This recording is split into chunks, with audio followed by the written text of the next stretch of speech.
माघ से इस कृष्ण पक्ष की जो एकादशी है, जिसे उत्पन्ना एकादशी कहा जाता है, इसके संदर्भ में तो आप लोग सभी ध्यान से मन लगाकर इस एकादशी को सुने, इसकी कथा को सुने। बड़ी मार्मिक कथा है, बड़ी सुंदर कथा है, अद्भुत कथा है।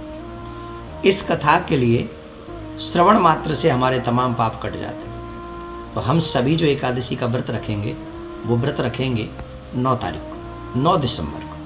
आगे का मैं पूरा मुहूर्त और पारायण का समय सब बताऊंगा, लेकिन उससे पूर्व मैं पहले आपको इस व्रत की, इस एकादशी के व्रत की कथा सुनाता हूँ। एक सतयुग में मुर नाम का दैत्य हुआ था।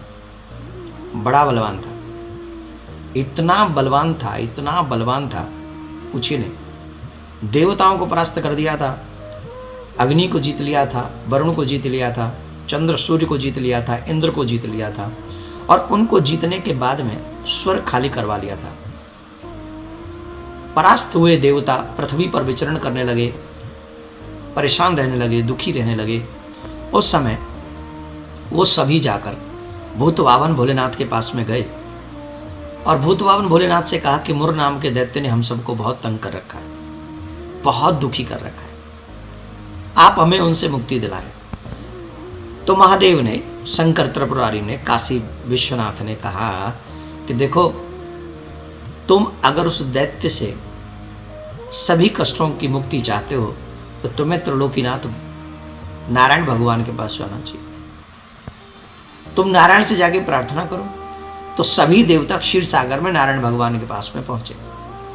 नारायण भगवान से प्रार्थना की। नारायण भगवान ने पूछा कि भाई क्यों परेशान हो, काहे को कष्ट पा रहे हो? तब उन्होंने बताया। तब भगवान ने कहा कि तुम चिंता मत करो, बहुत शीघ्र मैं उस दुष्ट का वध करूंगा, डोंट वरी अबाउट इट। तो वो गए, सभी देवता फिर दैत्यों से लड़ने के लिए पहुंच गए और उसी मध्य भगवान नारायण भी अस्त्र शस्त्रों के सहित उपस्थित हुए और भगवान उन दैत्यों का वध करने लगे। ऑलमोस्ट सभी दैत्यों को परास्त किया। जब मुर दैत्य से, परास्त मीन्स समाप्त कर दिया, फिर मुर दैत्य से युद्ध करने लगे भगवान ने, वो बहुत बलवान था, भगवान से भी जम के युद्ध किया उसने। भगवान जो भी शस्त्र चलाते थे उसके ऊपर, क्योंकि वरदान ही था, तो वरदान को तो भगवान मिथ्या नहीं कर सकते थे ना, इसलिए तो बार बार कोई भी शस्त्र चलाते थे वो ऐसा लगता था जैसे कोई पुष्प फेंक रहा है।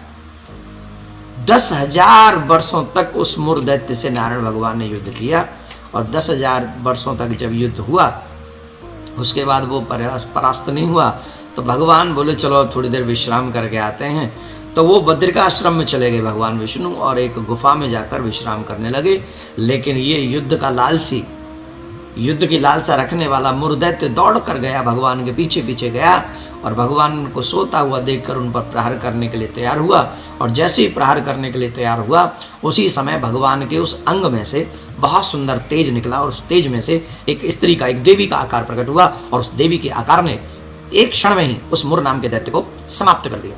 भगवान नारायण ने जब योग निद्रा से अपने आप को दूर किया तो भगवान ने उस देवी को कहा कि आज से तुम्हें उत्पन्ना एकादशी के नाम से ही जाना जाएगा।